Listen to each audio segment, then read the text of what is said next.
Hello दोस्तों, कैसे हो आप सभी दोस्तों। आज की इस वीडियो से हम बात करने वाले हैं बेसिकली डायनेमिक प्रोग्रामिंग की बेसिक प्रॉब्लम्स के ऊपर।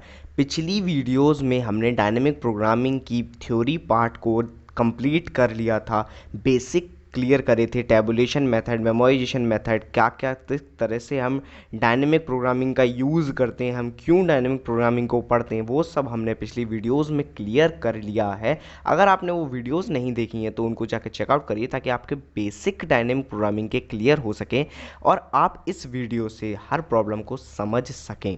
तो आज हम बेसिक जो डायनेमिक प्रोग्रामिंग की बेसिक प्रॉब्लम होती है, जो जिसको हम जानते हैं फिबोनाची सीरीज़ के नाम से, उस पर हम डिस्कशन करने वाले हैं ताकि आपको समझ में आए कि डायनेमिक प्रोग्रामिंग किस तरीके से बेनिफिशियल है, किस तरीके से हम उसको यूज़ कर सकते हैं अपनी प्रॉब्लम को ऑप्टिमाइज़ करने में। तो वीडियो में आगे बढ़ते हैं और देखते हैं कि फिबोनाची सीरीज़ क्या है। सबसे पहले तो जिन लोगों को नहीं पता उन लोगों को मैं बता देता हूँ जल्दी से। तो फिबोनाची सीरीज़ एक ऐसी सीरीज़ होती है जिसमें जो स्टार्टिंग की दो टर्म्स होती हैं वो फिक्स होती हैं। पहली बात तो ये जो सीरीज़ होती है फिबोनाची सीरीज़, इसको हम ज़ीरो इंडेक्स से स्टार्ट करते हैं। ये ज़ीरो इंडेक्स से हम इसको डिनोट करते हैं। मान लीजिए आपसे ये नहीं पूछा जाए, अगर ये जो टर्म है वो फर्स्ट टर्म होने की बजाय इसको हम ज़ीरोथ टर्म बोलते हैं, ठीक है। और इसको हम फर्स्ट टर्म बोलते हैं, फिर सेकंड टर्म, और इसी तरह से आगे बढ़ते हैं। तो फिबोनाची सीरीज़ में जो ज़ीरोथ टर्म और फर्स्ट टर्म होती है ये प्री डिफाइंड होती है, तो इसको हम वन और वन से डिनोट करते हैं, यानी कि ज़ीरो टर्म और फर्स्ट टर्म दोनों ही वन होती हैं। अब जब हम सेकंड टर्म यहाँ पर फाइंड आउट करने जाएंगे, सेकंड टर्म, तो फिबोनाची सीरीज़ की जो प्रॉपर्टी होती है कि आने वाली टर्म को अगर आपको फाइंड आउट करना है तो पिछली दोनों टर्म्स को आपको ऐड करना होता है। तो आप वन और वन को ऐड करेंगे तब आपको रिजल्ट में जो मिलेगा वो मिलेगा टू। इसी तरह से आप अगली टर्म को फाइंड आउट करने के लिए टू और वन मिलाकर बना देंगे थ्री। फिर आप अगली टर्म बनाने के लिए टू और थ्री फाइव। फिर आप बनाने के लिए फाइव और थ्री एट। इसी तरह से आप पूरी सीरीज़ को जनरेट करते चले जाएंगे with the help of adding previous two terms in Fibonacci series. तो फिबोनाची सीरीज़ समझ में आई कैसा होती है, बेसिक इसका जनरलाइजेशन मैंने आपको समझाया। अब बात करते हैं कि ये जो फिबोनाची सीरीज़ हमने डिज़ाइन करी है इस पर क्वेश्चन किस तरीके से बनकर आ सकते हैं। तो बेसिक टू टाइप्स के क्वेश्चन होते हैं। जो पहला क्वेश्चन होता है वो किस तरह का होता है। पहला क्वेश्चन आपसे ये पूछ सकता है कि आप हमें बताइए कि जो आपका फिबोनाची सीरीज़ है फिफ्थ टर्म पर, फिफ्थ टर्म जो होगी उस फिबोनाची सीरीज़ की वो क्या होगी।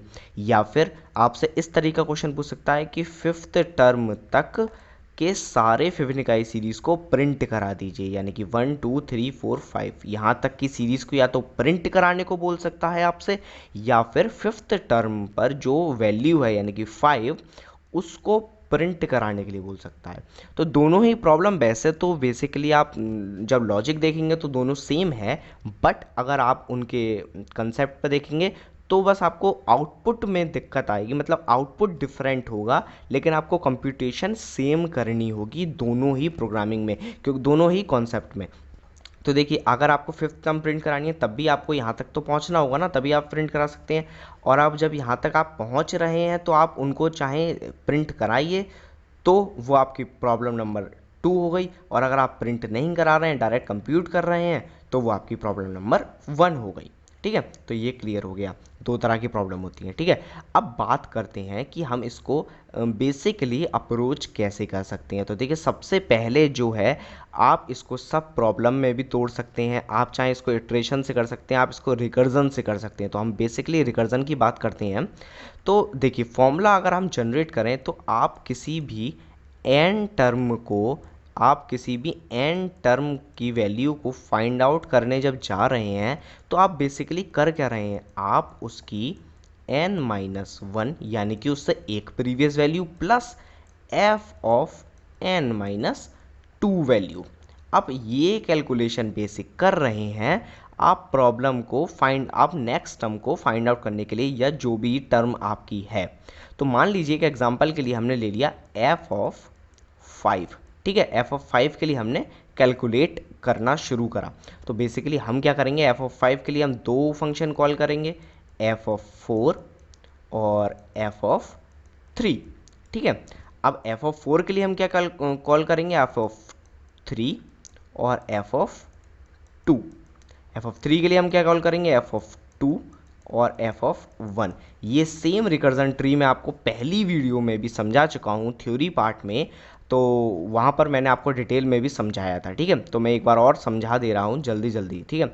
तो एफ ऑफ 3 के लिए एफ ऑफ 2 और एफ ऑफ 1, एफ ऑफ 2 के लिए एफ ऑफ 1 और एफ ऑफ 0, एफ ऑफ 2 के लिए एफ ऑफ 1, एफ ऑफ 0 और एफ ऑफ 1 के लिए तो हमें डिफ़ॉल्ट टर्म है, ठीक है। एफ ऑफ 2 के लिए फिर अगेन हम एफ ऑफ 1, ठीक है, एफ ऑफ 1 और एफ ऑफ 0, दो टर्म के लिए हम दो फंक्शन रिकर्सिवली कॉल करेंगे, ठीक है, एफ ऑफ 0।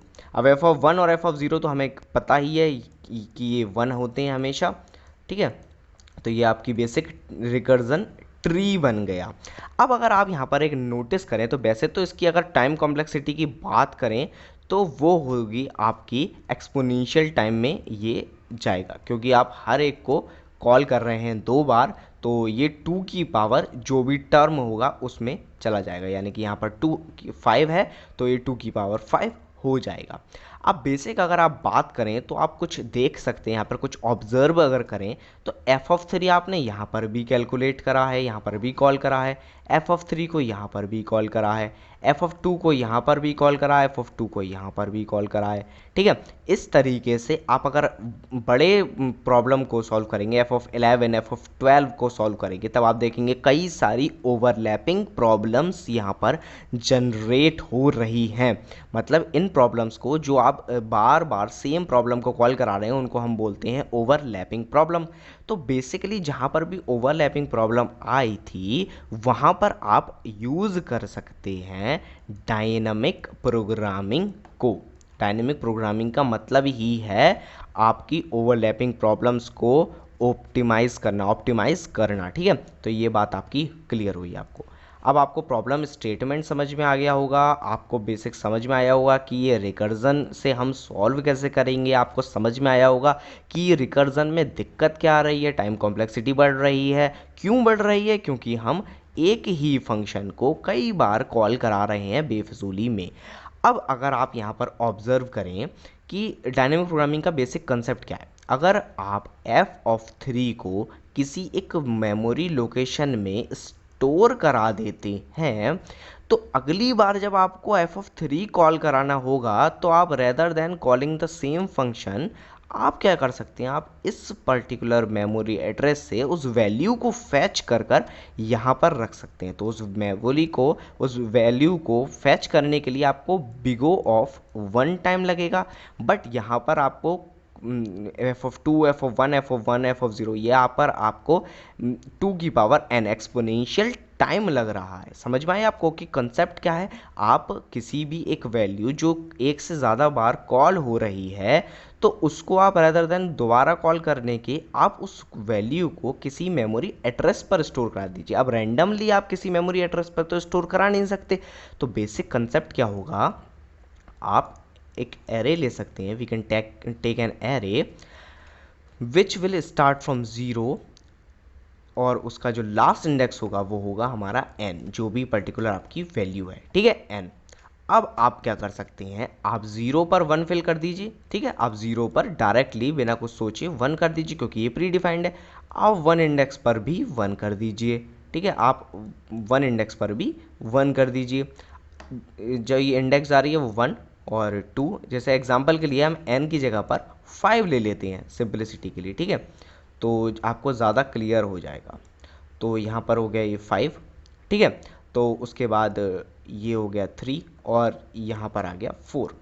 अब आप जब 2 के लिए कॉल करेंगे तो 2 के लिए आप क्या कर सकते हैं, आप सिंपली एफ ऑफ 1 को कॉल करेंगे, एफ ऑफ 0 को कॉल करेंगे, तो ये आपको 1 और 1 2 रिजल्ट दे देगा। आप यहाँ पर 2 पुट कर देंगे। जब आप एफ ऑफ 3 में आएंगे तो आप 2 और एफ ऑफ 1 जो कि हमारी पहले से ही मेमोरी में स्टोर्ड है तो आप उसको लेकर और सीधे सीधे 3 लिख देंगे, फिर इसी तरह से 5 लिख देंगे और इसी तरह से 8 लिख देंगे, ठीक है। तो जब आपको एफ ऑफ 5 पूछा जाएगा आप सिंपली वैल्यू को फैच आउट कर और प्रिंट करा देंगे। तो आपने देखा, आपने एक्सपोनेंशियल टाइम को बिग O ऑफ n में कन्वर्ट कर दिया with additional space of big O of n।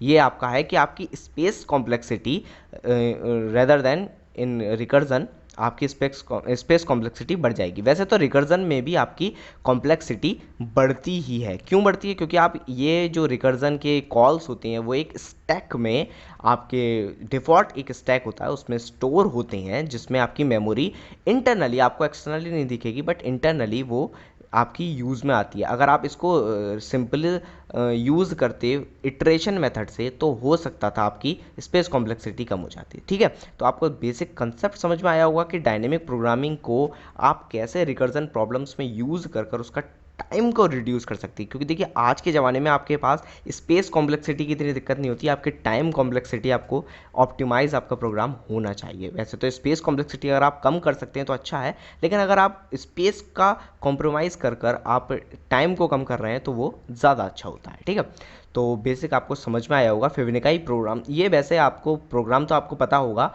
But ये आपका जो डायनेमिक प्रोग्रामिंग उसके बेसिक क्लियर करेगा कि क्यों हम यूज़ कर रहे हैं, कैसे हम यूज़ कर रहे हैं। ठीक है, तो डायनेमिक प्रोग्रामिंग के आपके बेसिक क्लियर कर सकता है ये टॉपिक।